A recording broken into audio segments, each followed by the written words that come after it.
അഭിലാഷേ, എന്താടാ കുട്ട, നമ്മൾ ഇത്തരം വിഷയങ്ങളിൽ പങ്കെടുക്കുന്നവരും ആങ്കറും ഒക്കെ പാലിക്കേണ്ടുന്ന ഒരു മിതത്വവും സംയമനവും ഉണ്ട്. അത്രയുള്ളൂ. A few inches later. One man show ആണത്. അഭിലാഷിന്റെ വൺ മാൻ ഷോ. എന്തുകൊണ്ടാണ് വൺ മാൻ ഷോ എടുക്കുന്നത്?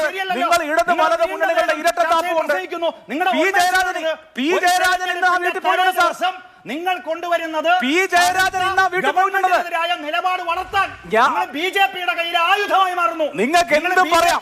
എന്തിനാടാ ഇങ്ങനെ ഓരിയിടുന്നത്? ഇതേ തുറന്ന് കാട്ടപ്പെടുമ്പോ ചെമ്പ് തെളിയുമ്പോ ഉള്ള വാദമാണ്. ചെമ്പ് തെളിയുമ്പോ ഉള്ള വാദമാണ് ഷിജു. അപ്പൊ തട്ടിപ്പാണല്ലേ? നിങ്ങൾക്ക് വർഗീയവാദം തുറന്നു കാട്ടപ്പെടുമ്പോ മറ്റുള്ളവരും വർഗീയവാദികളാണെന്ന് തോന്നും. സ്വാഭാവികമാണത്. എനിക്കത് ഒരു പരാതിയില്ല ഷിജു.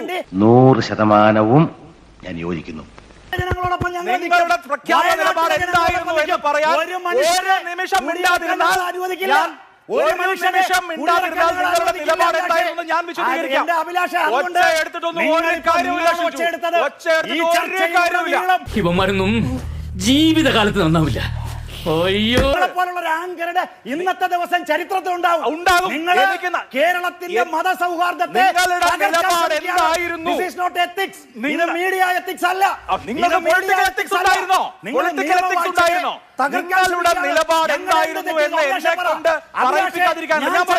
ഞങ്ങളുടെ തെറ്റെന്ത്? ഞാൻ പറയാം. നിലവിലുള്ള നിയമപ്രകാരം ജനാധിപത്യ മുന്നണി എന്റെ വായിക്കാത്ത കയറി വിടുവിച്ചാലേ ശരിയാവും. ഒരു മിനിറ്റ് മിണ്ടാതിരുന്നാൽ ഞാൻ പറയാം. പറ്റുമോ? അത് തന്നെയല്ലേ ഞാനിപ്പോ പറഞ്ഞത്. നീ പറഞ്ഞു എന്ന് പറഞ്ഞാൽ എനിക്ക് രണ്ടാമത് പറഞ്ഞൂടെ? ഓഹോ, അങ്ങനെയാണെങ്കിൽ നമുക്കൊരു കാര്യം ചെയ്യാം. അങ്ങോട്ടും ഇങ്ങോട്ടും നോക്കിയിരുന്നു എത്തും പിടിയും കിട്ടുന്നില്ല എന്ന് പറയാം. ആരാദ്യം നിർത്തുന്ന അവർ തോറ്റു.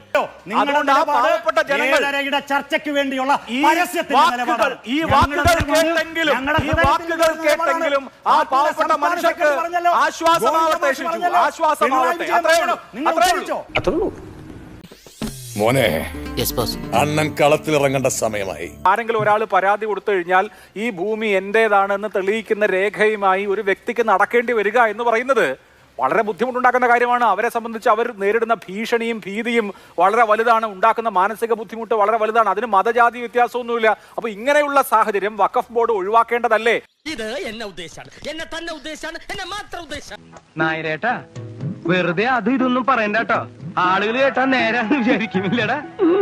ഇല്ല, ഒരു പ്രത്യാഘാതത്തിന്റെ പ്രശ്നമില്ല. ഒരു ഭൂമി അഭിലാഷ് ഒരു ഭൂമി കൈവശം വെക്കുന്നുണ്ടെങ്കിൽ ആരെങ്കിലും ആ ഭൂമിയുടെ മേൽ മറ്റൊരു അവകാശം ഉന്നയിച്ചാൽ അതല്ല, അത് എന്റേതാണ് എന്ന് തെളിയിക്കാനുള്ള സ്വാതന്ത്ര്യവും അതിനുള്ള രേഖകളും ഈ രാജ്യത്തുണ്ടാവും.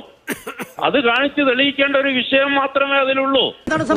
ഈ നായിന്റെ മോനെ ഇനി ഞാൻ കൊന്നുകളയും. നികുതി അടച്ച് എല്ലാ നിലയ്ക്കും ജീവിച്ചിരുന്ന ആളുകളാണ്.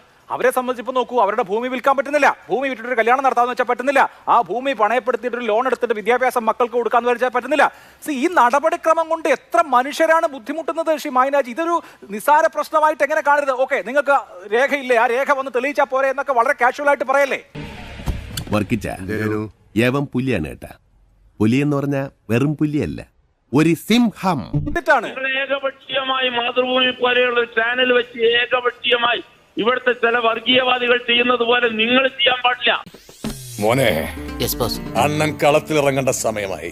ഇല്ലില്ല, ഇതിപ്പോ താങ്കൾക്ക് വിഷയം മനസ്സിലാവാത്തൊന്നുമല്ലല്ലോ. ഏതെങ്കിലും വിഷയത്തിൽ പ്രതിരോധത്തിലാകുമ്പോ വേറെ കാർഡ് ഇറക്കല്ലേ, അത് മോശമാണ്. ആണുങ്ങളായാലേ അല്പസ്വല്പം നാണോ മാനോ ഒക്കെ വേണം. പറഞ്ഞ് എന്റെ വാക്കുകൾ അവസാനിപ്പിക്കുന്നു.